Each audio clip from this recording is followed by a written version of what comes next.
நமஸ்காரம். விஜயதசமி அப்படிங்கிற விஷயத்துல அவரு திருமாவளவன் என்ன சொல்லியிருந்தாருனாக்கா, ஏதோ ஹிந்துவா அசோகர் இருக்கிற காலத்துல கலிங்க போர்ல ஈடுபட்டு அது அவ்வளவு பேர் அழிச்சது அல்லாம ஒரு பௌத்த துறவி எடுத்து சொன்ன பிறகு அவர் தன்னுடைய போர் இதெல்லாத்தையும் கீழே போட்டுட்டு அந்த நாளை தான் விஜயதசமியா நம்ம கொண்டாடுறோம் அப்படின்னு சொல்றாரு.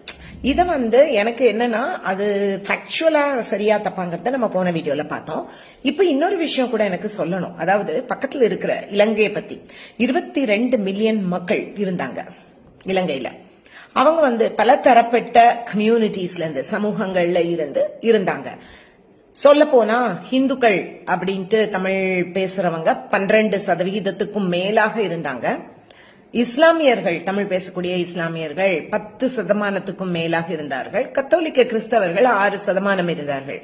இந்த மைனாரிட்டி தமிழ் பீப்புள் தங்களுக்கு உரிமைகள் மறுக்கப்பட்டன அப்படின்னு பொங்கி எழுந்தாங்க. அப்போ அமைதியா பொறுமையா யாரும் அங்க எதுவும் எடுத்து சொன்ன மாதிரி தெரியல. எதிர்த்து கிளர்ச்சி செய்த போது இலங்கை ராணுவம் எப்படி நடந்துகிட்டதுன்னு அகில உலகத்துக்கும் தெரியும். அவங்க கொடூரமான பிரச்சாரத்துல இறங்குனாங்க. 2009 பாத்தீங்கன்னா மக்கள் சாதாரண சிவிலியன்ஸ் மாண்டு மடிஞ்சு போனதை நம்ம பார்த்தோம். சிங்கள பௌத்த தேசியவாதம் தான் அங்க கோலோச்சுது.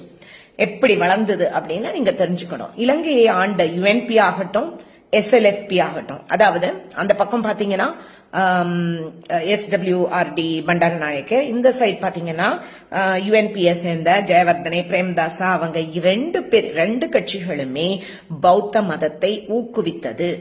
பௌத்த தேசியவாதிகள் தான் எல்லாருமே.